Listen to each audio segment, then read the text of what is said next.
मिलती हैं, फेसबुक पे लिखा जाता है पहले नंबर अतीक का था, अगला नंबर लतीफ का है। लतीफ सिया समुदाय से ज्यादा पढ़ा।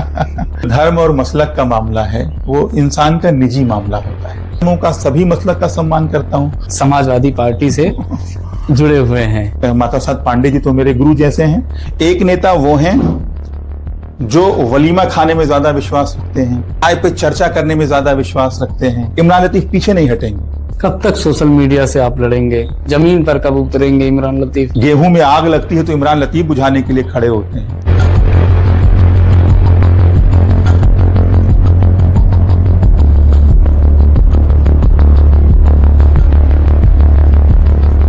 चिंकू यादव के लिए क्या कहेंगे? तरीके से उन्होंने सरेंडर कर दिया, ये अच्छा नहीं किया। के खिलाफ आप लड़ते थे, जिस पार्टी के खिलाफ आप लड़ते थे उस पार्टी के साथ ही जाके आत्मसमर्पण कर दिया। उस मलिक तौफीक अहमद साहब, मलिक कमाल यूसुफ साहब, जलील अब्बासी साहब का, काजी जलील अब्बासी। दिल्ली में क्यों हार गए, क्या बड़ी वजह रही? तो अगर निष्पक्ष चुनाव हुआ होता तो आम आदमी पार्टी चुनाव जीती होती। फिर वोट चोरी हो रही है। लेकिन अभी डुमरिया में देखा गया, प्रमुख विपक्षी पार्टियां हैं, जो प्रमुख विपक्षी नेता हैं, खामोश रहते हैं। मुस्लिमों की बात आती है तब इमरान लतीफ बोलते हैं। हिंदू धर्म की बात हो, अगर उनकी बच्चियों की बात आती है तो इमरान लतीफ खामोश हो जाते हैं। ये थी वो हिंदू समुदाय से आ रही थी। जो आरोपी थे वो 8 के 8 आरोपी मुस्लिम समुदाय से आ रहे हैं। इमरान लतीफ के बयानों में अक्सर पूर्व विधायक राघवेंद्र सिंह को ही टारगेट किया जाता है। वर्तमान विधायक तो बेचारी वैसे ही कमजोर दिखती हैं। डर नहीं लगता? डर किस बात का? कोई कुश्ती तो करने जा नहीं रहा हूँ। आप लोग अंदर से मिले हैं। आपका कहना है इमरान लतीफ सैयदा जी से भी मिले हैं और जो है राघवेंद्र जी से भी मिले हैं। नीति ये है क्या कि 10 मुस्लिम लड़कियों को भगा के लेकर आई? कम से कम 10 मुसलमान लड़की लाओ, तो 10 से कम मंजूर नहीं है कि जो लेके आएगा उसको खाने पीने भक्ता नौकरी आएंगे, रोजी रोटी मिलेंगे। मुसलमान अपराध को रोक नहीं पा रहे, इनके आका भी नहीं रोक पा रहे हैं अपराध को। एनसीआरबी का डेटा कहता है कि उत्तर प्रदेश महिलाओं से अपराध के मामले में 2023 में नंबर 1 पे था। 413 वोट मिलते हैं।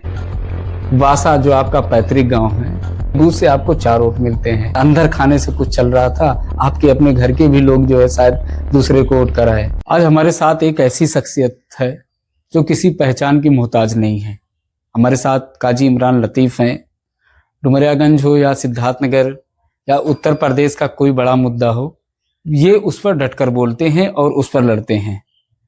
इमरान लतीफ राज्यसभा सांसद संजय सिंह के करीबी बताए जाते हैं, बताए नहीं जाते हैं।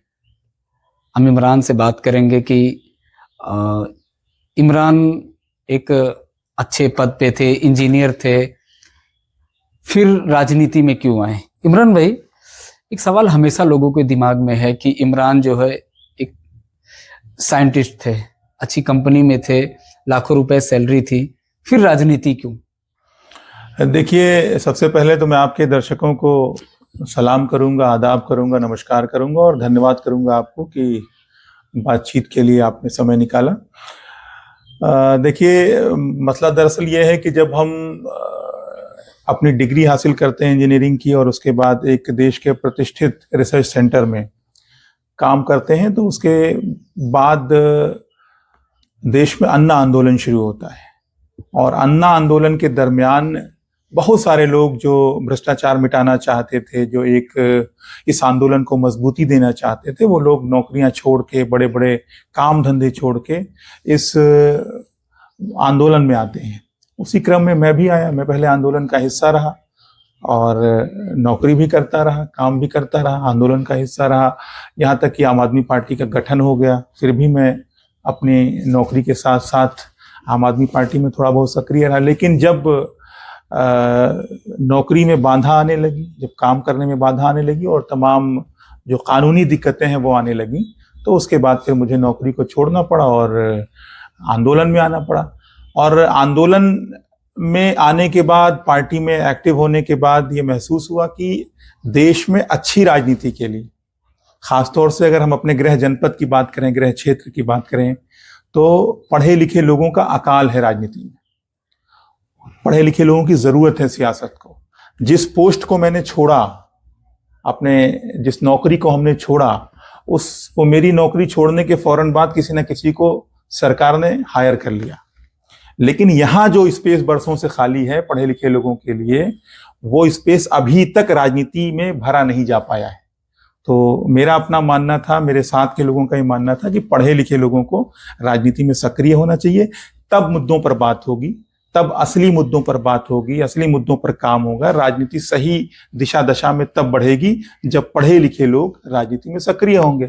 और ये बात बिल्कुल ठीक है, आप डुमरियागंज में इस चीज को आज महसूस कर रहे होंगे कि डुमरियागंज में मेरे सक्रिय होने के बाद तमाम ऐसे मुद्दे हैं जिस पर मैं मुखर होकर आवाज उठाता हूं, मुखर होकर बोलता हूं। और उसके बाद आप देखते होंगे कि दूसरी पार्टी की जो नेता हैं, विपक्षी पार्टियों के, वो भी हमारे सुर में सुर मिलाते हैं, ताल में ताल मिलाते हैं। पहले कोई आवाज उठाने नहीं आता है, बाद में लोग आते हैं। तो मैं ये मानता हूं कि ये सैद्धांतिक रूप से मेरी बहुत बड़ी जीत है और हमारे जैसी सोच रखने वालों की बड़ी जीत है कि इमरान लतीफ सियासत में कामयाब हो या ना हो, किसी सदन में पहुंचे या ना पहुंचे, लेकिन जिस सोच को लेकर हम राजनीति में आए थे कि मुद्दों को अच्छे ढंग से उठाया जाए, सही मुद्दों को उठाया जाए, और अगर कहीं पर जुल्म हो रही है, ज्यादती हो रही है, तो उसके खिलाफ मुखर होकर आवाज उठाई जाए। तो आज डुमरियागंज में आवाज चारों तरफ से उठ रही है। ये मैं अपनी वैचारिक जीत मानता हूँ, सैद्धांतिक जीत मानता हूँ। मुद्दा क्या होना चाहिए राजनीति में आपके हिसाब से? जैसे अन्य पार्टियां विकास, स्वास्थ्य, शिक्षा की बात करती हैं, आपके हिसाब से क्या मुद्दा होना चाहिए राजनीति में जो नहीं दिख रहा है आपको? देखिए, हम लोगों का तो स्पष्ट मानना है, जब हम लोगों ने आम आदमी पार्टी बनाई तो मूल मुद्दों को लेकर बनाई। बिजली, पानी, स्कूल, अस्पताल, सड़क सुरक्षा, किसान, जवान, ये सारे मुद्दे हमारे रहे और इन्हीं मुद्दों पर हमेशा से सिर्फ बात होती आई है। आम आदमी पार्टी के आने के बाद कम से कम ये हुआ कि इन मुद्दों पर हम लोगों ने काम करके दिखाया। आम आदमी पार्टी ने काम के नाम पर वोट मांगा और काम के नाम पर वोट मांग के 3-3 बार सरकार बनाई। दिल्ली के अंदर, पंजाब के अंदर आम आदमी पार्टी ने सरकार बनाई। उसी काम की राजनीति, वही काम का जो मॉडल था, उसके दम पे आज आम आदमी पार्टी देश के अंदर पहली ऐसी पार्टी है जो सबसे पहले राष्ट्रीय पार्टी होने का दर्जा हासिल कर लेती है। गुजरात के अंदर हमारे एमएलए जीत के आते हैं, गोवा के अंदर हमारे एमएलए जीत के आते हैं, जम्मू एंड कश्मीर के अंदर हमारे एमएलए जीत के आते हैं, उत्तर प्रदेश के अंदर हम नगर निकाय के जो चुनाव होते हैं उसमें तमाम चेयरमैन, सभासद, पार्षद जिता कर लाते हैं, जिला पंचायत सदस्य जिता कर लाते हैं। तो निश्चित रूप से आम आदमी पार्टी ने जो मुद्दों की राजनीति का मॉडल था, उसके दम पर चुनाव लड़ा, उसके दम पर चुनाव जीता और आज राष्ट्रीय पार्टी होने का तमगा हासिल किया है। तो ये सिर्फ इस वजह से संभव हो पाया कि हमने कभी मुद्दों की राजनीति से परहेज नहीं किया और मुद्दों पर हम अपने डटे रहे। आपने कहा आप लोगों ने मुद्दे की राजनीति की, दिल्ली में क्यों हार गए, क्या बड़ी वजह रही? देखिए, दिल्ली चुनाव से पहले ही इस बात को लेकर अंदेशा था कि भारतीय जनता पार्टी जिस तरह से बेईमानी कर रही है, जिस तरीके से तानाशाही कर रही है, उसमें चुनाव जीत पाना बड़ा मुश्किल काम था। और चुनाव में आपने देखा होगा कि चुनाव से पहले कितने वोट काटे गए, एक के बाद एक वोट काटने का काम किया गया। वोटर लिस्ट उठाकर आप देखिए कि पहली बार ऐसा हुआ अभी तक के इतिहास में कि पिछले चुनाव के दरमियान वोट ज्यादा थे वोटर लिस्ट में और इस चुनाव में वोटर लिस्ट में वोट कम हो गए। मंत्रियों, जो भारतीय जनता पार्टी के सांसद, मंत्रियों के घर से, एक घर से जिसमें 4 लोग भी रहने वाले नहीं है, वहां से आपको 45, 48 वोटर्स निकल के आ रहे हैं। तो मामला साफ है कि पूरी तरीके से बेईमानी की गई आम आदमी पार्टी को हराने के लिए और उसके बाद भी सिर्फ 2% वोट का फर्क रह पाया। तो अगर निष्पक्ष चुनाव हुआ होता तो आम आदमी पार्टी चुनाव जीती होती। फिर भी हम चूंकि परिणाम में आम आदमी पार्टी वहां हारी है, तो हमने उस हार को स्वीकार किया है और एक विपक्षी पार्टी के रूप में आज हम अपना वहां रोल प्ले कर रहे हैं। आम आदमी पार्टी दिल्ली में पहली बार विपक्ष का रोल प्ले कर रही है, वो भी लोकतंत्र की महत्वपूर्ण भूमिका होती है।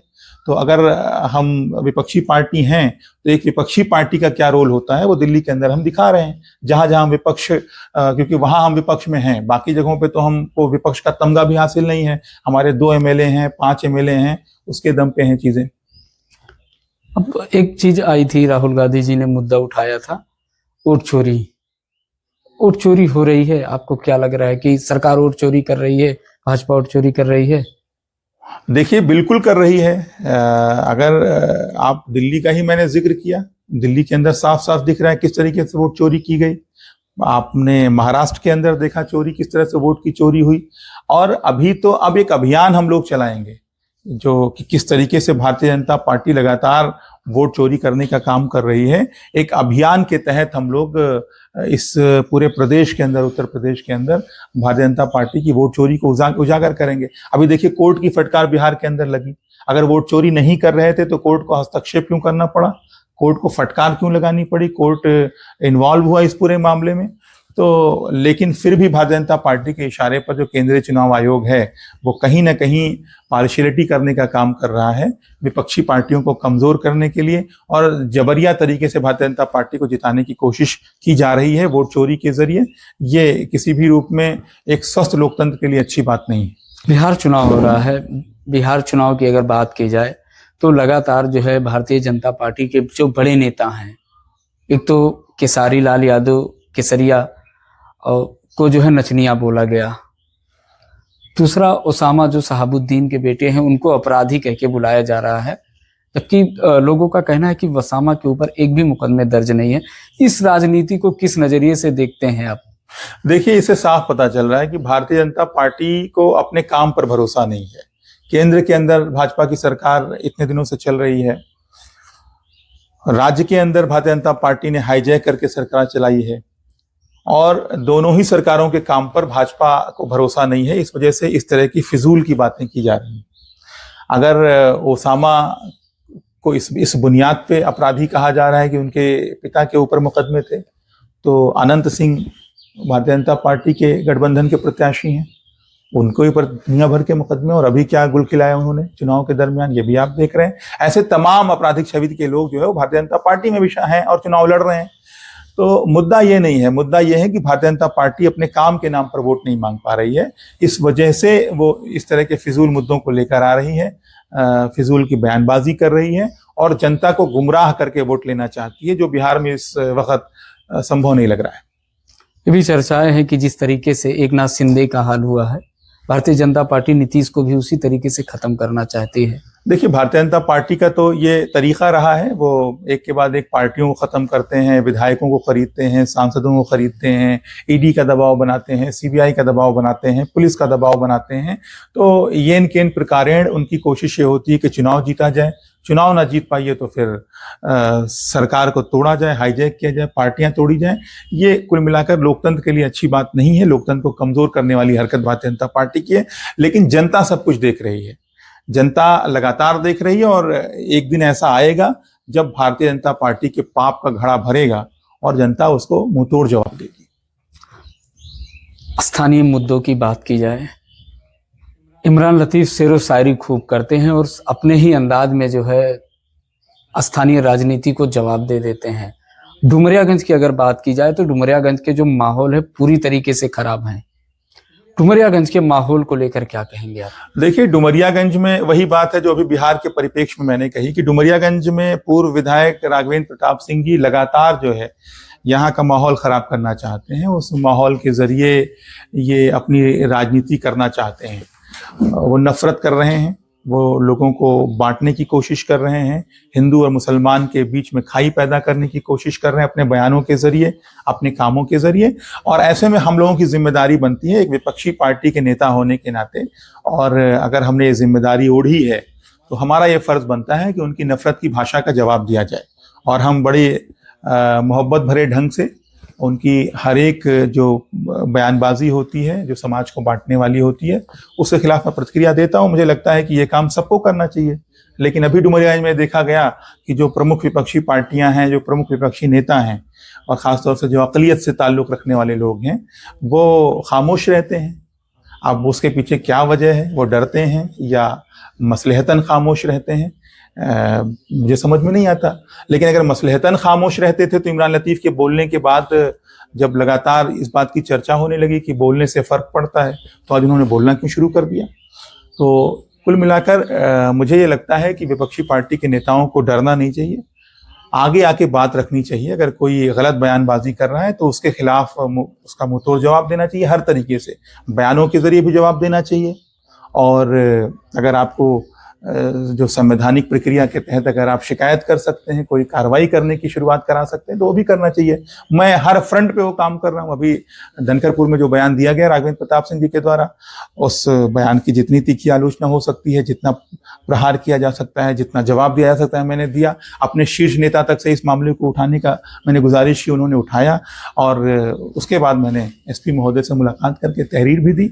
तो अब यहाँ से देखना है कि पुलिस प्रशासन क्या कार्रवाई करता है। अगर कार्रवाई नहीं करेगा तो हम आगे के बारे में सोचेंगे कि हमको क्या करना है। अपने शीर्ष नेतृत्व के साथ बातचीत करके उनका जो भी दिशा निर्देश होगा उस हिसाब से हम यहाँ पर जनता जनार्दन के साथ हम बैठेंगे, समाज के जो जिम्मेदार लोग हैं डुमरियागंज के उनके साथ बैठेंगे और देखेंगे कि इस पे आगे क्या करना चाहिए हमको कानूनी रूप में। ये अक्सर लोगों का सवाल रहता है, जब मुस्लिम बच्चियों की बात आती है तब इमरान लतीफ बोलते हैं, मुस्लिमों की बात आती है तब इमरान लतीफ बोलते हैं, और वहीं जब हिंदू धर्म की बात हो, अगर उनकी बच्चियों की बात आती है तो इमरान लतीफ खामोश हो जाते हैं। ऐसा क्यों होता है? ये पूरी तरीके से बेबुनियाद आरोप है, बहुत दूर जाने की जरूरत नहीं है। अभी जो कपिलवस्तु विधानसभा क्षेत्र के अंदर एक घटना हुई थी जिसमें जो पीड़िता थी वो हिंदू समुदाय से आ रही थी, जो आरोपी थे वो 8 के 8 आरोपी मुस्लिम समुदाय से आ रहे थे। फिर भी मैंने जाके पीड़िता के परिवार से मुलाकात की, पीड़िता से मुलाकात की, उसका दर्द जाना, उसकी तकलीफ जानी, पुलिस अधिकारियों से बात की और हमने ये आवाज उठाई कि उसके साथ इंसाफ होना चाहिए। जो लोग दोषी हैं उनको ऐसी सजा मिले जो संविधान के अंदर सबसे सख्त हो, कठोर से कठोर सजा मिले ताकि नजीर बने और दोबारा कोई इस तरह की हरकत के बारे में सोचे ना। तो हमारे साथ इस तरह की सोच नहीं है। हम जो गलत होगा उसके खिलाफ आवाज उठाएंगे, जिसके साथ गलत होगा उसके साथ कंधे से कंधा मिलाकर खड़े रहेंगे, वो चाहे हिंदू हो, चाहे मुसलमान हो, चाहे अमीर हो, चाहे गरीब हो, चाहे अगड़ा हो, चाहे पिछड़ा हो। इमरान लतीफ के बयानों में अक्सर पूर्व विधायक राघवेंद्र सिंह को ही टारगेट किया जाता है, जबकि वो विधायक नहीं है। सैयदा खातून जो मौजूदा विधायक है उनके लिए सॉफ्ट कॉर्नर हमेशा रखा जाता है। आप उनके मदद की बात करते हैं, उनके साथ खड़े होकर लड़ाई लड़ने की बात करते हैं, जबकि वो आपकी पार्टी से भी नहीं है। ऐसा क्यों? देखिए, पूर्व विधायक की प्रतिक्रियाओं पे प्रहार करने की जरूरत इस वजह से पड़ती है कि वो लगातार एक समुदाय विशेष के खिलाफ अनर्गल बयानबाजी करते हैं। वो डुमरियागंज का माहौल खराब करना चाहते हैं, वो डुमरियागंज में दंगा भड़काना चाहते हैं, वो डुमरियागंज से प्यार नहीं करते हैं। वो चूंकि बाहर से आए हैं इसलिए डुमरियागंज के साथ उनकी कोई सहानुभूति नहीं है। वो डुमरियागंज से विधायक बनना चाहते हैं, डुमरियागंज के जरिए सत्ता में रहना चाहते हैं। और दूसरी जो सबसे बड़ी बात यह है कि वो मौजूदा सरकार जो चल रही है उत्तर प्रदेश की, उस पार्टी से ये नेता हैं, तो सत्ता पक्ष से जुड़े हुए नेता हैं और उनकी साफ साफ हनक दिखती भी है कि प्रशासन किस तरीके से उनके सामने पंगु बना रहता है, अधिकारी पंगु बने रहते हैं। तो उनके खिलाफ आवाज उठाना जरूरी है। दूसरी जो बात है, जहां तक वर्तमान विधायक की बात रही, तो वर्तमान विधायक तो बेचारी वैसे ही कमजोर दिखती हैं। तो मैंने तो पहले ही कहा कि हम तो सामाजिक न्याय वाले लोग हैं। जो जुल्म करेगा उसके साथ हम जो है सख्त रवैया रखेंगे, उसके खिलाफ हम आवाज उठाएंगे, उसको हम जवाब देने का काम करेंगे, उसके बयानों पर हम प्रतिक्रिया देने का काम करेंगे। और जो खुद मजलूम है इस वक्त, जो बार बार ये कहता है कि भैया क्या करिए भैया हमारे इनकी सरकारिये ना है, जो अपने आप को विधायक तक तस्लीम नहीं कर पा रहा है, तो उसके साथ तो सहानुभूति होना अच्छी बात मानी जानी चाहिए। लेकिन जहां तक उनकी बात है, उनको आवाज उठानी चाहिए। और मैं तो साथ मांगता हूं कि विपक्ष में तो हम लोग साथ में है ना। लोकतंत्र में विपक्ष जो होता है वो सरकार को आईना दिखाने का तंत्र होता है। तो हम इसीलिए कहते हैं कि भाई सरकार अगर निरंकुश है, यहाँ पर अगर राघवेंद्र प्रताप सिंह निरंकुश हैं, तो आइए मिलके उनके खिलाफ आवाज उठाई जाए, आइए मिलके उनके खिलाफ नफरत की सियासत के खिलाफ लड़ाई लड़ी जाए, उनको जवाब दिया जाए। लेकिन हर बार ये लोग दाएं बाएं झांकने लगते हैं, पता नहीं क्या वजह है। आपको डर नहीं लगता? नहीं, डर किस बात का? कोई कुश्ती तो करने जा नहीं रहा हूं भाई। वैचारिक लड़ाई है ना, वैचारिक लड़ाई है। आप लोग अंदर से मिले हैं? नहीं, अगर अंदर से मिले होते तो इसी घर से पुलिस आके अरेस्ट करके हमको ले गई थी, 24 घंटे रखा बिना किसी वजह के। तो वो भी तो अगर हम मिले हुए होते तो लखनऊ में 3 दिन के लिए जेल थोड़ी ना भेज दिया गया होता मुझे। अगर मिले हुए होते तो मैं बरेली जाने का पार्टी हमारा ऐलान करती और ये लोग घेर घार के हमको एक आदमी को पकड़ने के लिए 50 पुलिस वाले थोड़ी ना भेज दिए गए होते। तो मिले हुए होते तो हमारी भाषा से आपको पता चलता कि मिला हुआ हूं। भाई अभी तक क्या कार्रवाई हुई दूसरे लोगों के ऊपर? मुझे तो डुमरियागंज पुलिस ने अरेस्ट किया। मैं दावे के साथ कह रहा हूं कि मैं लगातार आवाज उठाता हूं, आवाज उठाता था और आवाज उठाता रहूंगा। पुलिस एक बार अरेस्ट करना चाहे एक बार करे, 10 बार करे, 50 बार करे, उससे फर्क नहीं पड़ता है। लेकिन जो लोग, जिनको जनता ने जिम्मेदारी दी थी विपक्ष की आवाज बनने की, आज जिन लोगों ने 85,000 वोट लिया था जनता से इस जिम्मेदारी पे कि वो उनकी रक्षा करेंगी, उनका साथ देंगे, आज वो लोग आवाज नहीं उठा रहे हैं, वो लोग खामोश हैं। उनके ऊपर एक मुकदमा नहीं है, उनको एक बार भी पुलिस परेशान करने नहीं आती है। और इमरान लतीफ को कभी लखनऊ में अरेस्ट कर लिया जाता है, कभी कार्यालय पे हाउस अरेस्ट कर दिया जाता है, कभी डुमरियागंज में उनके घर से पुलिस उठा कर लेके चली जाती है डुमरियागंज पुलिस, कभी डुमरियागंज में रखती है, कभी त्रिलोकपुर में रखती है, परेशान करती है। ये क्यों हो रहा है? ये दूसरे नेताओं के साथ क्यों नहीं हुआ अभी तक? तो इससे साफ पता चलता है कि इमरान लतीफ मिले हुए नहीं हैं। आप ये सवाल आपको डुमरियागंज के अंदर दूसरे विपक्षी पार्टी के नेताओं से पूछना चाहिए। आप जो है कोई उनके खिलाफ बोलना नहीं पसंद करता है, आप लगातार बोलते हैं। लोगों में चर्चा है, मेरा अपना सवाल नहीं है, लोगों का कहना है इमरान लतीफ सैयदा जी से भी मिले हैं और जो है राघवेंद्र जी से भी मिले हैं। नहीं, इसमें तो कोई मुझे नहीं लगता कि जहां जहां सैयदा खातून जी की कमियां होती हैं उसको भी उजागर करने का काम करते हैं, क्योंकि 85,000 लोगों ने भरोसा जताया था उनके ऊपर। तो डुमरियागंज के अंदर वो सत्ता में है, उत्तर प्रदेश के अंदर राघवेंद्र प्रताप सिंह जी की पार्टी सत्ता के अंदर में है। तो और हम कहीं दोनों लोगों का विपक्ष हैं, तो विपक्ष का काम है सवाल पूछना, विपक्ष का काम है आवाज उठाना। मैं तो दोनों लोगों के खिलाफ आवाज उठाता हूं, दोनों लोगों से सवाल करता हूं, और ये सवाल हमारे वाजिब हैं, जायज हैं। अगर राघवेंद्र प्रताप सिंह बेलगाम हैं तो सैयदा खातून साहिबा आवाज क्यों नहीं उठा पा रही? वो भी तो अपने पार्टी की नीतियों से जो है प्रभावित होकर काम कर रहे हैं, उसमें बेलगाम कैसा? अरे भाई, आप अपनी इनकी पार्टी की नीति ये है क्या कि 10 मुस्लिम लड़कियों को भगा के लेकर आइए? वो उनकी पार्टी की नीति ये है क्या कि मुसलमानों को मूली गाजर की तरह काटेंगे? उन्होंने पार्टी की नीति ये है क्या कि मुल्लों को ऐसे चरमरा देंगे? ये पार्टी की नीति है? ये कौन सी पार्टी? उन्होंने तो उस बयान को वापस लिया। उन्होंने कहा कि उस तरीके से हिंदू लड़कियों के साथ हुआ था, फिर हमने बोला था नहीं, हिंदू लड़कियों के साथ हुआ था तो कोई कानूनी कार्रवाई क्यों नहीं हुई? अगर हिंदू लड़कियों के साथ गलत हुआ था तो पुलिस इनकी है, प्रशासन इनका है, इन्होंने कार्रवाई क्यों नहीं की? इसमें कमी किसकी है? कमी किसकी? आप बताइए अमीन भाई, इसमें कमी किसकी है? अगर पुलिस प्रशासन इनका है, सरकार इनकी है, बुलडोजर इनके पास है, हनक इनके पास है, उसके बाद भी अगर और धनखरपुर के अंदर गलत हुआ हिंदू लड़कियों के साथ, तो इसके लिए जिम्मेदार कौन है? इसके लिए मुस्लिम समाज कहां से जिम्मेदार होगा? अगर किसी ने गलत किया है तो उसके खिलाफ कार्रवाई कीजिए। लेकिन अगर कोई संवैधानिक तरीके से एक रिश्ते के अंदर दाखिल हुआ है तो उसको प्रोपेगेंडा आप क्यों कर रहे हो? फिर अगर संविधान ने इजाजत दी है किसी को शादी करने के लिए तो आप उसको प्रोपेगेंडा क्यों कर रहे हो? मतलब साफ है कि अपराध को ये रोक नहीं पा रहे, इनके आका भी नहीं रोक पा रहे हैं अपराध को। एनसीआरबी का डेटा कहता है कि उत्तर प्रदेश महिलाओं से अपराध के मामले में 2023 में नंबर 1 पे था। तो ये तो असली हकीकत है कि महिलाएं सुरक्षित नहीं है। यहाँ पुलिस जो कर्मी है, महिला पुलिसकर्मी, वो थाने के अंदर सुरक्षित नहीं है। ये उत्तर प्रदेश के हालात हैं। दरोगा बलात्कार कर दे रहा है सिपाही, महिला सिपाही का, ये हकीकत है उत्तर प्रदेश की। रेप पीड़िता न्याय मांगने जाती है थाने के अंदर उत्तर प्रदेश में, ये खबर आती है कि वहां उसके साथ एसएचओ जो है वो बलात्कार कर दे रहा है। तो इस तरह की सुरक्षा व्यवस्था और इस तरह की कानून व्यवस्था उत्तर प्रदेश के अंदर है, और वहां पर ये इस तरह के उलझुल सवाल कर रहे हैं। इमरान लतीफ की बात की जाए तो इमरान लतीफ मुखर होकर काम कर रहे हैं। 2022 विधानसभा चुनाव लड़ते हैं, गाजे बाजे के साथ, मजबूती के साथ चुनाव लड़ा जाता है। 413 वोट मिलते हैं। वासा जो आपका पैतृक गांव है, उसमें केवल एक बूथ से आपको 4 वोट मिलते हैं। हजम नहीं हो रहा है, अंदर खाने से कुछ चल रहा था। आपके अपने घर के भी लोग जो है शायद दूसरे को वोट कराए। देखिए, सियासत में तमाम फैसले ऐसे होते हैं कि जो वक्त और हालात को समझ कर लिए जाते हैं, और मुझे लगता है कि ये जनता भी समझदार है, आप भी समझदार हैं। आप वासा आते जाते रहते हैं, यहाँ आपकी रिश्तेदारियां भी हैं। यहाँ क्या हो सकता था और क्या हुआ, ये आप बेहतर समझते हैं, लोग भी बेहतर समझते हैं। और जो उस वक्त की नज़ाकत थी, जो उस समय की मांग थी, उस हिसाब से काम किया गया। दूसरी जो सबसे बड़ी बात है कि उस वक्त ज़रूरी ये था कि नफरत वाली ताकतों को हराया जाए।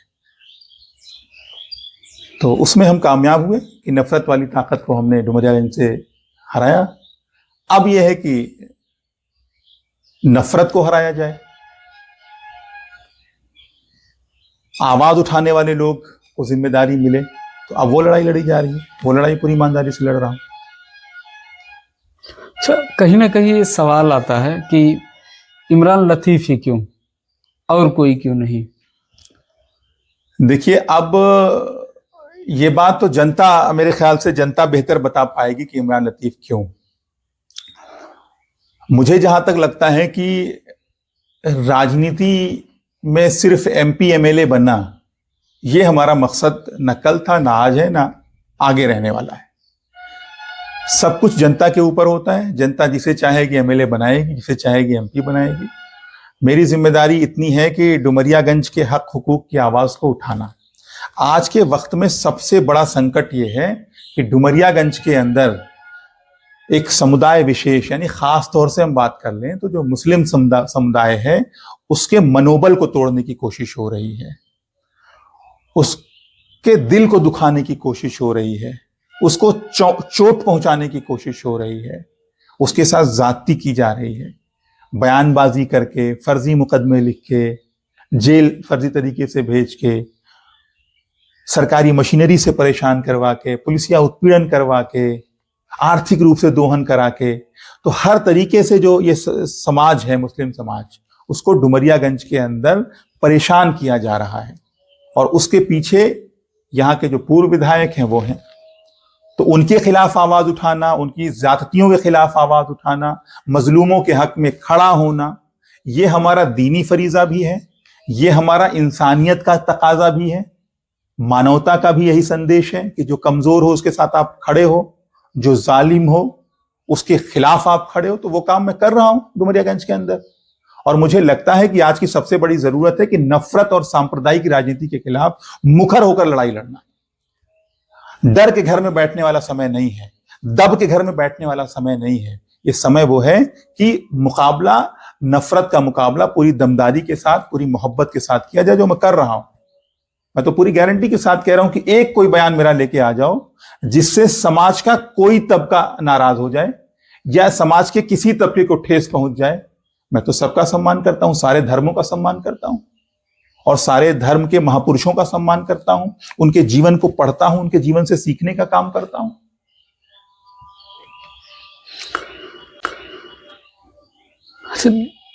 आप हमेशा मुखर होके बोलते हैं, राघवेंद्र सिंह के खिलाफ बोलते हैं, हमेशा देखा जा रहा है। आप कहते भी हैं कि वो अपने विवादित बयान से चर्चा में रहते हैं। आप जब भी उन पर पलटवार करते हैं वो खामोश बैठ जाते हैं। आज तक आपके लिए कोई रिएक्शन नहीं आया उधर से। क्या वजह है कि आपको रिएक्शन नहीं मिल रहा है, आपके खिलाफ बयानबाजी नहीं हो रही है? देखिए, ऐसा नहीं कि हमारे खिलाफ बयानबाजी नहीं हो रही है। उनके खेमे से लोग बयानबाजी करते हैं, धमकियां मिलती हैं, फेसबुक पे लिखा जाता है पहले नंबर अतीक का था, अगला नंबर लतीफ का है। तो इस तरह की भी बयानबाजी लोग करते हैं, उनके इर्द गिर्द के लोग करते हैं और लगातार करते हैं। तो उनके आसपास रहने वालों के बयान आ रहे हैं। अब उनको किस बात का डर है ये वो बेहतर बता पाएंगे। दूसरी बात यह है कि पहली जो क्रिया होती है उनकी तरफ से होती है, प्रतिक्रिया देने का काम हमारी तरफ से होता है। और ये हमारा उसूल है कि हम अपनी तरफ से कोई इनिशिएटिव नहीं लेते हैं। जब उनकी तरफ से कोई उल जुलूल बयानबाजी की जाती है, कोई अनर्गल बयानबाजी की जाती है, जब वो ऐसी कोई बयानबाजी करते हैं जो संवैधानिक दायरे से बाहर होती है, लोकतांत्रिक मर्यादाओं को तोड़ने वाली बात जब वो करते हैं, जब वो समाज को चोट पहुंचाने को काम करते हैं, जब वो गंगा जमुनी तहजीब को बिखेरने का काम करते हैं, तोड़ने का काम करते हैं, तब मैं उनके खिलाफ प्रतिक्रिया देता हूं, उनके बयानों के खिलाफ प्रतिक्रिया देता हूं। उनके व्यक्तिगत उनसे मेरा कोई झगड़ा थोड़ी ना है। मैं उनकी जो सोच है उसके खिलाफ मेरी सोच है। वो नफरत वाली सोच लेकर चलते हैं, हम मोहब्बत वाली सोच लेकर चलते हैं। वो नफरत का पाठ सिखाते हैं, हम मोहब्बत का पाठ सिखाते हैं। वो नफरत करना सिखाते हैं, हम मोहब्बत करना सिखाते हैं। वो जिंदगी भर नफरत करते रह जाएं, कोई बात नहीं, हम उनके लिए भी मोहब्बत का ही संदेश लेकर आएंगे। एक चर्चा और है समाज में कि इमरान लतीफ सिया समुदाय से ज्यादा प्रभावित हैं। देखिए, मुझे जहां तक लगता है कि जो धर्म और मसलक का मामला है वो इंसान का निजी मामला होता है। वो धर्म का जो भी रिश्ता है, मसलक का जो भी रिश्ता है, वो बंदे और अल्लाह का रिश्ता होता है। तो वो उन दोनों के बीच में रहने देना चाहिए। मैं कोई सियासी मैं जो भी बात कह रहा हूं, मैं सियासत करने के लिए आपके दरमियान आया हूं। अगर मैं कोई जिम्मेदारी आपसे मांगना चाहता हूं तो मैं सियासी जिम्मेदारी मांगना चाहता हूं, मुआशरे से, समाज से। मैं कोई दीनी जिम्मेदारी नहीं मांग रहा हूं। मैं आपका दीनी कायद बनने के लिए नहीं आया हूं। दीन हमारे उलमा हजरात बताएंगे। तो चूंकि रिसर्च स्कॉलर रहा हूं, रिसर्च करने की आदत है, जो चीजें ठीक लगती हैं वो करता हूं। सभी धर्मों का, सभी मसलक का सम्मान करता हूं। मुझे नहीं लगता कि मेरी जुबान से कभी ऐसा आपने कहीं भी सुना होगा कि मैं किसी धर्म के बारे में गलत बात कर रहा हूं या आपत्तिजनक बात कर रहा हूं या मैं किसी मसलक के बारे में कर रहा हूं। मेरा तो यही मानना है कि मसलक आपस में बहने हैं, यही पैगाम लाया हूं। तो जितने मसलक हैं इस्लाम धर्म के, वो सब आपस में एक दूसरे से कनेक्टेड हैं। थोड़े थोड़े इख्तलाफात हैं, तो वो मेरा टॉपिक भी नहीं है, वो मेरा विषय भी नहीं है। जो दीनी इख्तलाफात एक मसलक के बीच में, कई सारे मसलक के बीच में हैं, वो हमारे उलमा हजरात का मामला है। वो बेहतर बता पाएंगे, बेहतर जान पाएंगे।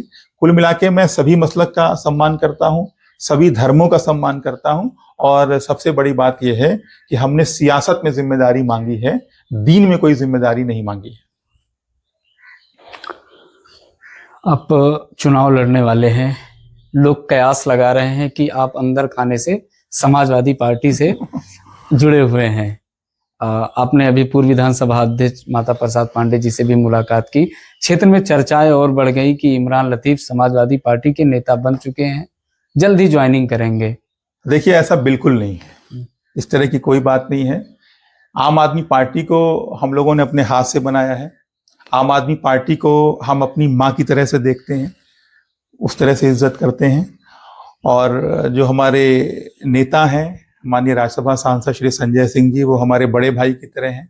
अगर आज डुमरियागंज में मैं दिल खोल कर लड़ाई लड़ पा रहा हूँ, संघर्ष कर पा रहा हूँ, लोगों की आवाज बन पा रहा हूँ, लोगों की मन की बात बिना डरे, बिना दबे, बिना सहमे मैं अगर कह पा रहा हूँ और इस सत्ता की आंखों में आंखें डाल के बात कर पा रहा हूं, तो ये सारी सीख मुझे अपने नेता माननीय संजय सिंह जी से मिली है।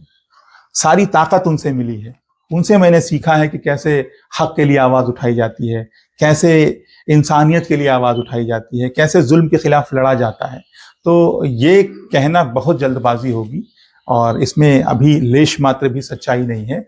जहां तक रही माता प्रसाद पांडे जी की बात, तो माता प्रसाद पांडे जी जो जिस आइडियोलॉजी की राजनीति में करता हूं, जिस विचारधारा की राजनीति में करता हूं, उस विचारधारा के सबसे बड़े ब्रांड एम्बेसडर हैं इस जिले के अंदर। जो मिली जुली संस्कृति की बात कर लें, समाजवादी धारा की बात करें, मैं समाजवादी पार्टी की बात नहीं कर रहा हूं, समाजवादी विचारधारा की बात कर रहा हूं। तो समाजवादी विचारधारा के सबसे बड़े पुरोधा अगर इस पूरे पूर्वांचल के क्षेत्र में कोई है तो आदरणीय माता प्रसाद पांडे जी हैं। अगर हम लोगों के सबसे बड़े संरक्षक, जो धर्मनिरपेक्ष राजनीति है, उसके सबसे बड़े संरक्षक अगर हमारे जिले के अंदर कोई है तो आदरणीय माता प्रसाद पांडे जी हैं। इसको स्वीकार करने में कोई दिक्कत नहीं है, क्योंकि हम लोग छोटे मन की राजनीति नहीं करते हैं, हम लोग बड़े मन की राजनीति करते हैं। और माता प्रसाद पांडे जी हमारे लिए सम्मानीय हैं, मैं उनकी बहुत इज्जत करता हूं और जितनी बार उनके साथ बैठता हूं बहुत कुछ सीखने को मिलता है। वो भी हमको गाइड करते रहते हैं और आज से नहीं हमारा उनका संबंध है। मुझे तो जहां तक याद है कि 2018 में मैंने चलो चले माजी की ओर एक कार्यक्रम श्रृंखला शुरू की थी। मेरे 3-4 कार्यक्रमों में वो आए थे, 3-3, 4-4 घंटे का वक्त देते थे। तो उनका हमारा एक जो वैचारिक संबंध है वो राजनीतिक संबंध से कहीं ज्यादा मजबूत है। लेकिन मीडिया के साथियों को, जनता जनार्दन के लोगों को, दूसरी विपक्षी पार्टी के लोगों को यह आजादी है कि वो जैसे चाहें वैसे चर्चा करें। समाजवादी पार्टी के लोगों के साथ मेरी माता साहब पांडे जी तो मेरे गुरु जैसे हैं, मेरे संरक्षक जैसे हैं जिले के अंदर। अगर प्रदेश स्तर पे, राष्ट्रीय स्तर पे माननीय सांसद जी हमारे गाइड हैं, हमको हमारी निगरानी करने का काम करते हैं, हमको एक तरह से संरक्षक की भूमिका में है। तो यहाँ पूर्वांचल के खित्ते में, जिले के अंदर आदरणीय माता साहब पांडे जी का हमको आशीर्वाद प्राप्त होता रहता है, एक अच्छे संबंध है, और मुझे उसको स्वीकारने में कोई दिक्कत नहीं है कि वो बहुत प्यार करते हैं मुझे और मैं उनका बड़ा सम्मान करता हूं। लेकिन इसको इस तरीके से जोड़ के देखा जाना मेरे ख्याल से बिल्कुल ठीक बात नहीं है। चुनाव लड़ेंगे? निश्चित लड़ेंगे। किस पार्टी से लड़ेंगे? देखिए, आम आदमी पार्टी का प्रांतीय अध्यक्ष हूं। आम आदमी पार्टी के लिए मैं कार्यकर्ताओं को जोड़ने का काम कर रहा हूं, नेता तैयार करने का काम कर रहा हूं, अपने नेता माननीय सांसद संजय सिंह जी के हाथों को मजबूत करने का काम कर रहा हूं। दिनों रात, अभी कल मैं बस्ती था, संत कबीर नगर था, वहां पार्टी के संगठन का काम करने के लिए गया था। अभी कुछ दिन पहले बहराइच था, श्रावस्ती था, बलरामपुर था, वहां पार्टी के संगठन को मजबूती देने के लिए गया था। तो सीधी सीधी बात है कि आम आदमी पार्टी मेरा पहली मोहब्बत है, आम आदमी पार्टी मेरी आखिरी मोहब्बत है। अब ये बात अलग है कि पार्टी, मैंने कहा, मेरी माँ जैसी है। अब अल्लाह ना करे, खुदा ना खास्ता, अगर पार्टी ही कभी अपने घर से निकाल देगी तो बात अलग है, या घर के अंदर ऐसा माहौल बना दिया जाए कि इंसान रह ना पाए तो बात अलग है। लेकिन जिस वक्त हम आप बैठ के बातचीत कर रहे हैं, आम आदमी पार्टी ही मेरी पहली और आखिरी मोहब्बत है। लोगों की शिकायत है इमरान लतीफ जो है कार्यक्रमों में बहुत कम दिखते हैं, वैवाहिक कार्यक्रम हो या किसी और तरीके का कार्यक्रम हो, अक्सर आपको कम दिखते भी हैं और लोगों का कहना है आपको कम देखा भी जाता है। क्या वजह है कि आप कार्यक्रमों में शामिल नहीं होते? देखिए, एक बात साफ है कि डुमरियागंज के अंदर राजनीति दो तरह की हो रही है और दो तरह के नेता हैं। एक नेता वो हैं जो वलीमा खाने में ज्यादा विश्वास रखते हैं, चाय पे चर्चा करने में ज्यादा विश्वास रखते हैं, तेरही बरही इस तरह के कार्यक्रमों में जाना ज्यादा अच्छा समझते हैं। और मेरा मानना यह है कि ये काम भी जरूरी है, लोगों की खुशी में जाना, लोगों के गम में जाना, शरीक होना, ये बिल्कुल जरूरी है। इससे मैं इनकार नहीं कर रहा हूं। मैं भी यथासंभव कोशिश करता हूं कि मैं हर जगह पहुंचूं, जहां पर मुझे इंफॉर्मेशन होती है, जहां पर मेरा निमंत्रण होता है, वहां मैं पहुंचने की कोशिश करता हूं। लेकिन मेरी प्राथमिकताओं में वलीमा खाना नहीं है, एकदम साफ बात। अगर मुझे लगेगा कि डुमरियागंज के अंदर कोई मुद्दा है, उसके खिलाफ आवाज उठानी जरूरी है, तो उसमें आप इमरान लतीफ को पीछे नहीं पाएंगे। उसके लिए चाहे इमरान लतीफ को लाठी खानी पड़े, चाहे इमरान लतीफ को जेल जाना पड़े, चाहे इमरान लतीफ को धमकियां झेलनी पड़े, चाहे इमरान लतीफ को कितना भी नुकसान क्यों उठाना पड़े, इमरान लतीफ पीछे नहीं हटेंगे। तो मेरा साफ है कि वलीमा खाना मेरी प्राथमिकता नहीं है। मेरी प्राथमिकता यह है कि डुमरियागंज की जनता अगर किसी मामले में अपने आप को कमजोर महसूस कर रही है तो उसके साथ कभी बेटा बनकर, कभी भाई बनकर, कंधे से कंधा मिलाकर मैं खड़ा हो जाऊं और लोगों को यह संबल मिले कि हां कोई है जो डुमरियागंज के परेशान लोगों की आवाज उठाने वाला है, जो डुमरियागंज के लोगों के हक हुकूक के लिए अपनी जान जोखिम में डालने वाला है। कोई ऐसा है जो अपना नुकसान कर लेगा लेकिन डुमरियागंज की अमन पसंद आवाम का नुकसान नहीं होने देगा। कोई ऐसा है जो नफरत के खिलाफ आवाज बुलंद करेगा, जो सांप्रदायिक राजनीति के खिलाफ बुलंद आवाज करेगा। कोई ऐसा है जो जालिमों के खिलाफ आवाज उठा सकता है, जालिमों के खिलाफ लड़ाई लड़ सकता है। तो मुझे ये पहचान बनाने में ज्यादा अच्छा लग रहा है और ज्यादा जरूरी महसूस हो रहा है, बजाय इसके कि मैं दौड़ दौड़ के वलीमे खाऊं, दौड़ दौड़ के शादियों में जाऊं। लेकिन हाँ, सबकी खुशियों में शरीक होना भी अच्छी बात है, वो भी कोशिश में करता हूं, जितना कर पाता हूं वो करता हूं। लेकिन मेरी पहली प्राथमिकता होती है कि डुमरियागंज के लोगों की आवाज बनना। जो आवाज गूंगी हो गई है, जो आवाज खामोश हो गई है, उस आवाज में ऊर्जा देने का काम करना, लोगों के हक हुकूक के लिए लड़ना, ये मेरी पहली प्राथमिकता है। कब तक सोशल मीडिया से आप लड़ेंगे? जमीन पर कब उतरेंगे इमरान लतीफ? जमीन पे इमरान लतीफ अभी भी बैठे हुए हैं। अरे अभी परसों में गया हूं, एसपी साहब से मुलाकात करके तहरीर दे के आया हूं। गेहूं में आग लगती है तो इमरान लतीफ बुझाने के लिए खड़े होते हैं। सड़कें खराब होती हैं तो इमरान लतीफ संघर्ष करने के लिए कटोरा लेके दौड़ते हैं, भीख मांगते हैं लोगों से। सरकार को आईना दिखाने के लिए। कहां इमरान लतीफ नहीं खड़े रहे, कब इमरान लतीफ नहीं खड़े रहे? ये एक इल्जाम है। दरअसल सोशल मीडिया का दौर है। अगर कोई टिप्पणी, कोई बयान दे रहा है तो बयान का जवाब तो बयान से ही दिया जाएगा ना, या जाके उसे कुश्ती करी जाएगी। अगर किसी ने आके बयान दिया है और सोशल मीडिया के जरिए बयान पूरे क्षेत्र के अंदर फैल रहा है, तो आप जवाब कहां देंगे? आप सोशल मीडिया पे बयान देंगे ना। बाकी जहां तक इमरान लतीफ की बात है, इमरान लतीफ कब क्षेत्र में नहीं रहे आप बताइए? जब गेहूं की फसलों में आग लग रही थी तब कौन आगे आया था? कौन जाके फसलों को बुझाने का काम कर रहा था? किसने मुआवजे की मांग की थी? पहली बार डुमरियागंज तहसील के इतिहास में ऐसा हुआ कि 3 दिन के अंदर गेहूं की फसल में आग लगने के बाद मुआवजा मिल गया लोगों, किसानों को। क्यों हुआ? क्योंकि इमरान लतीफ ने नाक में दम कर दिया था प्रशासन के। इस वजह से ऐसा हुआ कि आज आग लगी है गेहूं की फसल में और 3 से 4 दिन के अंदर मुआवजा मिल गया लोगों को। ये पहली बार डुमरियागंज के इतिहास में हुआ। आज तक हर साल आग लगती थी। आप बताइए, आप विधायक जी का 4 साल का कार्यकाल, मैं वर्तमान विधायिका की बात कर रहा हूं, 4 साल का कार्यकाल उनका पूरा हो गया, अभी तक उनको दमकल की जरूरत नहीं महसूस हुई थी। ऐलान करना पड़ जाता है कि दमकल देंगे। बेवा अस्पताल के लिए जो जमीन किसानों से ली गई थी, उनको मुआवजा नहीं दिया गया था 40 साल से, उसके लिए इमरान लतीफ सड़क पर उतरते हैं, संघर्ष करते हैं। उसके बाद वो मामला हल होता है। दूसरी पार्टियों के नेता और विधायक भी वहां पहुंचते हैं। बुलडोजर चलता है बनगवा बरई के अंदर, इमरान लतीफ वहां पहुंचते हैं, कोई दूसरा नेता नहीं पहुंचता है। कहां इमरान लतीफ नहीं पहुंचे? ये बेबुनियाद आरोप लगाया जा रहा है कि इमरान लतीफ जमीन पर नहीं रहते हैं। हाँ, ये बात है कि चूंकि इमरान लतीफ की ये जो अलग तरह की राजनीति है, जो परंपरागत राजनीति से हटकर जो इमरान लतीफ ने एक राजनीति की लाइन खींची है, उसका मुकाबला जो यहाँ के दूसरे नेता हैं वो नहीं कर पा रहे हैं। इस वजह से इस तरह की फिजूल की बातें समाज में प्रचारित करने की कोशिश हो रही है। एक नेता आप ही की तरह थे, चिंकू यादव। उन्होंने भी लोगों की खूब सेवा की। शायद आपके दोस्त भी हैं अच्छे, आप लोग अक्सर सोशल मीडिया पे दिखते हैं साथ में। तो चिंकू यादव के लिए क्या कहेंगे? कैसे नेता हैं और उनकी राजनीति कैसी थी? आप लोगों से जो है, आप लोग साथ ही में रहे हैं, एक साथ आप लोग दोस्त हैं, तो दोनों लोग अक्सर मिलते होंगे। किस तरीके की चर्चाएं होती हैं? देखिए, इसमें मुझे स्वीकार करने में कोई दिक्कत नहीं है कि चिंकू यादव जी के साथ मेरे संबंध बहुत अच्छे हैं और लगभग सारे लोगों के साथ जो व्यक्तिगत संबंध है वो अच्छे हैं। व्यक्तिगत संबंध मेरे किसी से खराब नहीं। चिंकू यादव जी चूंकि जनता के बीच में रहने वाले नेता हैं, हर जगह प्रोग्राम्स वगैरह में मिलते रहते हैं और उनसे हमारी बातचीत होती है। पहले ज्यादा होती थी, अब जब से भारतीय जनता पार्टी में चले गए हैं तब से थोड़ा कम होती है। और एक टाइम में अच्छा संघर्ष उन्होंने किया था, लेकिन जिस तरीके से उन्होंने सरेंडर कर दिया, ये अच्छा नहीं किया। बिल्कुल मैं सामने कह रहा हूं, उनसे भी मैं कहता हूं ये बात कि आपको विपक्ष में रह के संघर्ष करना चाहिए था। आप बहुत मजबूत आवाज थे डुमरियागंज की और आपने स्वयं अपने आप को कमजोर कर लिया।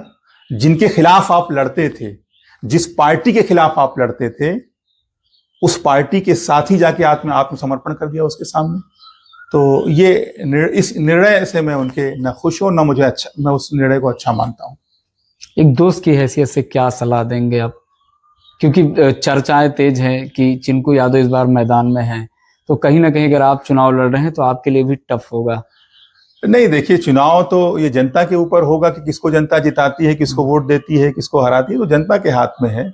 इसमें हम लोगों का कोई लेना देना नहीं है और हम लोगों को इससे कोई विशेष मतलब भी नहीं है कि वो राजनीति में उनके लिए क्या बेहतर है, वो बेहतर ढंग से समझ सकते हैं।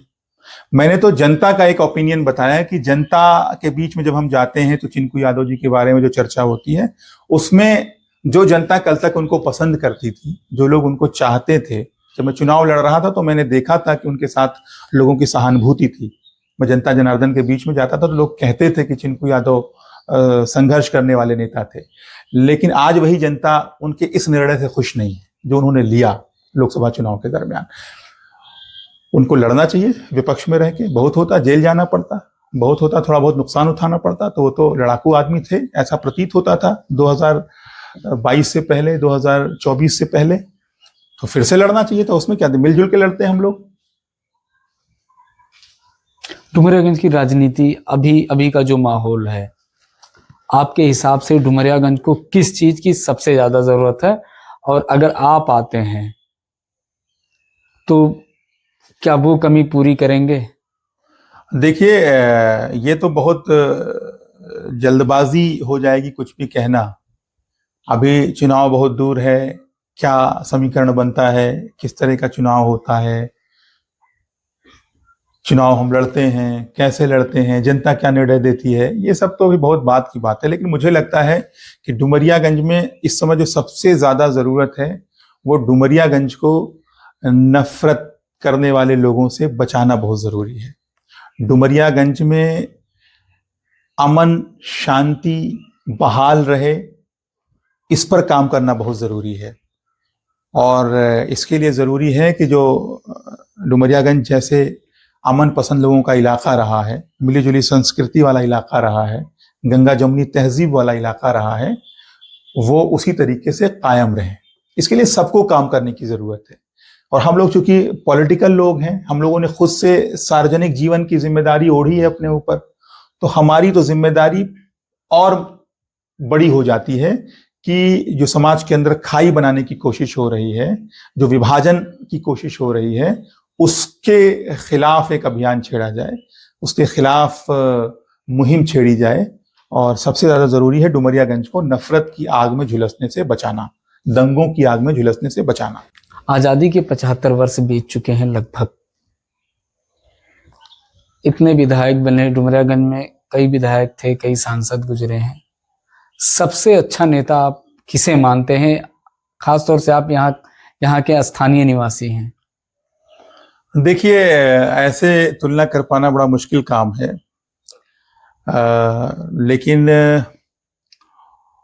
सबके कार्यकाल अपने अपने टाइम पे अच्छे रहे, खराब रहे, उसमें मुझे नहीं लगता कि कोई टिप्पणी करने की जरूरत है। मेरा अपना एक नजरिया होता है कि जो नेता अपनी अपनी जिम्मेदारियां निभा के इस दुनिया से विदा ले चुके हैं, उनसे, उनके जीवन से हम क्या अच्छा सीख सकते हैं, वो सीखना चाहिए हमको।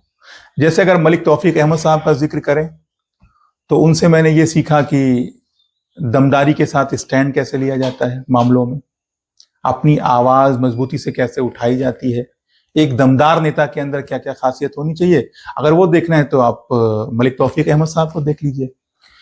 अब दूसरा जो पक्ष है मलिक कमाल यूसुफ साहब, उनके अंदर सबसे अच्छी अच्छाई ये है कि हिंदू और मुसलमानों दोनों को जोड़ के कैसे लेकर चलना है। अगर ये कला सीखनी है तो आप मलिक कमाल यूसुफ साहब के साथ उनका जीवन देख लीजिए। पढ़े लिखे लोगों की सियासत कैसी होती थी डुमरियागंज के अंदर, वो देखना है तो काजी अदील अब्बासी साहब का दौर देख लीजिए, काजी जलील अब्बासी साहब का दौर देख लीजिए।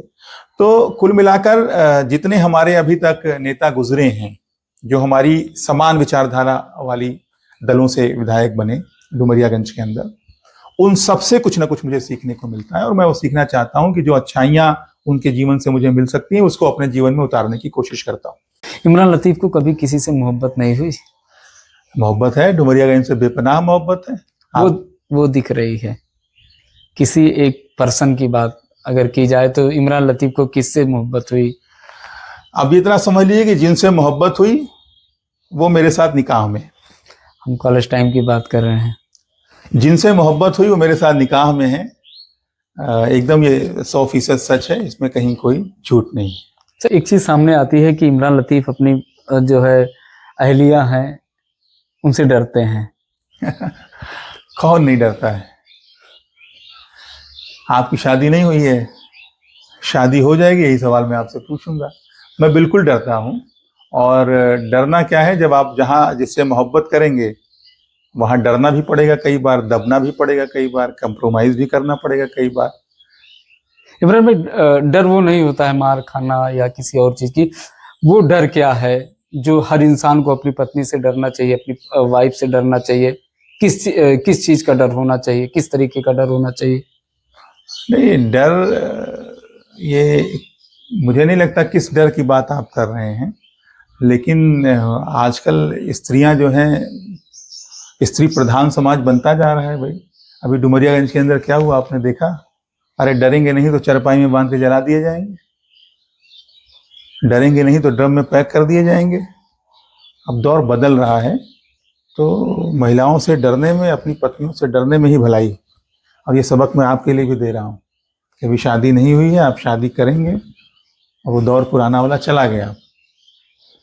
अब बीवी से मार खा लेने में भलाई है, बीवी को मारने में बुराई है। पंचायत चुनाव विधानसभा चुनाव का फाइनल सेमीफाइनल माना जाता है और सारी पार्टियां जो है अपना आकलन इसी चुनाव में करती हैं कि हम कितने मजबूत हैं, और इसी में सर्वे भी कराया जाता है। अब पंचायत चुनाव को किस नजरिए से देखते हैं और कैसी तैयारी है आपकी? देखिए, जिला पंचायत चुनाव जो उत्तर प्रदेश की सभी सीटों पे हमारी पार्टी पूरी ताकत से लड़ेगी। हम लोगों ने पहले फैसला ले लिया है। और खास तौर से अगर आप स्थानीय परिप्रेक्ष्य में बात कर रहे हैं डुमरियागंज के मामले में, तो ये समझ लीजिए कि डुमरियागंज की जितनी भी जिला पंचायत की सीटें होंगी डुमरियागंज विधानसभा क्षेत्र के अंदर, हर सीट पे पूरी ताकत से, पूरी दमदारी के साथ मजबूत उम्मीदवारों को उतारने का काम मैं करूंगा। आप इतना समझ लीजिए कि हर सीट पे इमरान लतीफ खुद चुनाव लड़ेंगे जिला पंचायत का डुमरियागंज विधानसभा क्षेत्र के अंदर। तो कहीं से कोई कोताही नहीं होगी, कोई लापरवाही नहीं होगी। और जो लोग भी मजबूती से जिला पंचायत का चुनाव लड़ना चाहते हैं और उनको लग रहा है कि इंजीनियर इमरान लतीफ डुमरियागंज के हक और हुकूक की आवाज को पूरी ताकत से और मजबूती से उठा रहे हैं, मैं उनको ये दावत देता हूं कि आए, साथ में मिलकर लड़ा जाए और मुकाबला किया जाए। एक नई तरह की राजनीति की शुरुआत डुमरियागंज में की जाए। तो जिला पंचायत का चुनाव हम पूरी ताकत से लड़ेंगे और डुमरियागंज की सभी जिला पंचायत सीटों पर इमरान लतीफ मान के चलिए खुद चुनाव लड़ रहे होंगे।